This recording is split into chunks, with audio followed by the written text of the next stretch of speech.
हरियाणा में राज्यसभा चुनाव की तैयारी तेज है। अब वोटिंग का इंतजार किया जा रहा है। बीजेपी और कांग्रेस अपनी अपनी तैयारियों में जुटी हैं।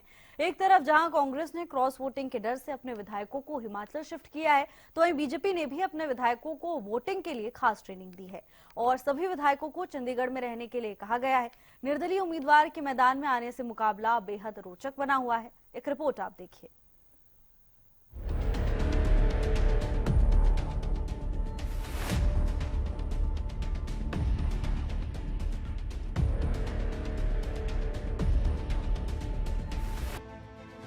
हरियाणा में राज्यसभा का रण बेहद दिलचस्प नजर आ रहा है। राज्यसभा की 2 सीटों के लिए प्रदेश में चुनाव होना है, लेकिन मैदान में उम्मीदवार 3 होने से मुकाबला रोचक हो गया है। तीसरे निर्दलीय उम्मीदवार का बीजेपी समर्थन कर रही है।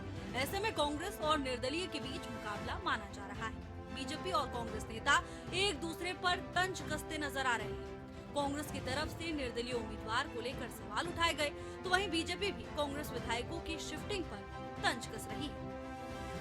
वो अपने तरीके से हर दल संगठन काम करता है।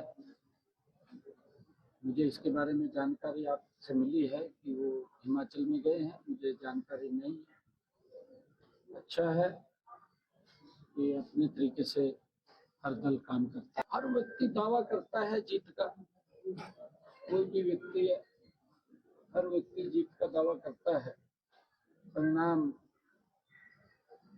जब आते हैं तभी पता लगता है।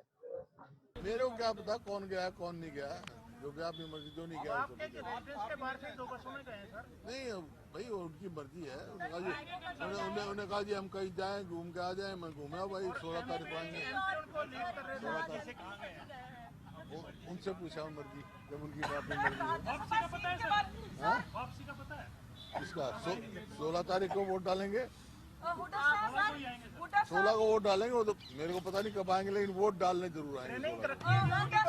16 को सेशन भी है सर। क्या मतलब इतना ज्यादा डर है तीसरे उम्मीदवार के आने के बाद? किससे है? किससे डर है? उम्मीदवार के बाद किससे डर है? भी नहीं कर रहे कि कहाँ किससे डर? बीजेपी वालों से बता, वो क्यों डर रहे हैं? 14 तारीख सारे विधायकों को यहाँ बुला रहे हैं। क्यों बुला रहे हैं भाई? कल पूछ रहा हूँ। बात अगर उम्मीदवारों की करें तो बीजेपी की तरफ से करनाल से लोकसभा सांसद रह चुके संजय भाटिया को उम्मीदवार बनाया गया है। संजय भाटिया के सियासी सफर पर नजर डालते हैं। बीजेपी ने हरियाणा से राज्यसभा उम्मीदवार बनाया। कॉलेज के दिनों से ही एबीवीपी से जुड़े। 1998 से बीजेपी युवा मोर्चा के राज्य महासचिव बने। करनाल लोकसभा सीट से सांसद रह चुके हैं। 2019 में पहली बार लोकसभा चुनाव लड़ा। 2019 में देश की सबसे बड़ी जीत का रिकॉर्ड बनाया। 6,56,000 से भी ज्यादा वोटों से दर्ज की थी जीत। केंद्रीय मंत्री मनोहर लाल के बेहद करीब। हरियाणा बीजेपी में संगठन महासचिव भी रहे हैं। पानीपत के रहने वाले हैं संजय भाटिया।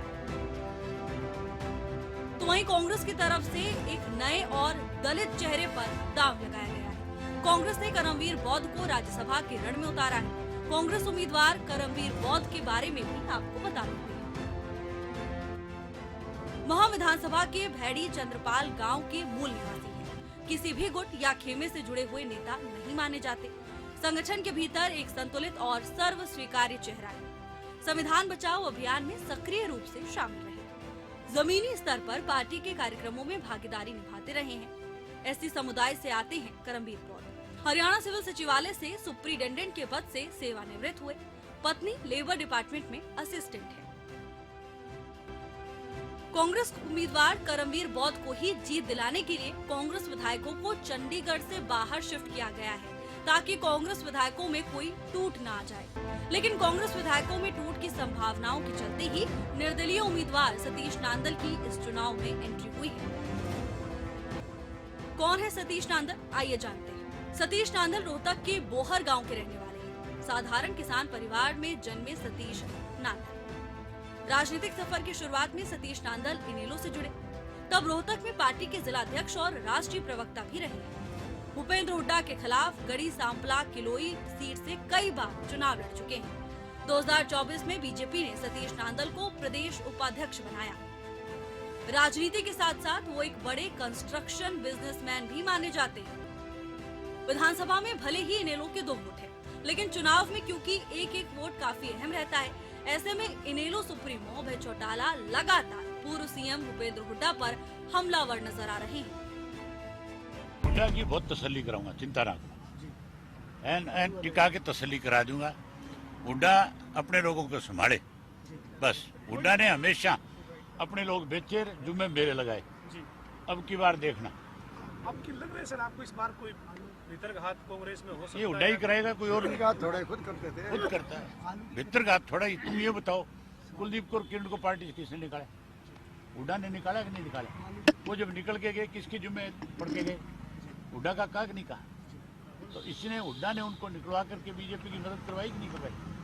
एन मौके पे आके जब चुनाव था राज्यसभा का, उन 5-7 दिनों में इस तरह से उनको प्रताड़ित किया कि उनको छोड़ करके भागना पड़ा।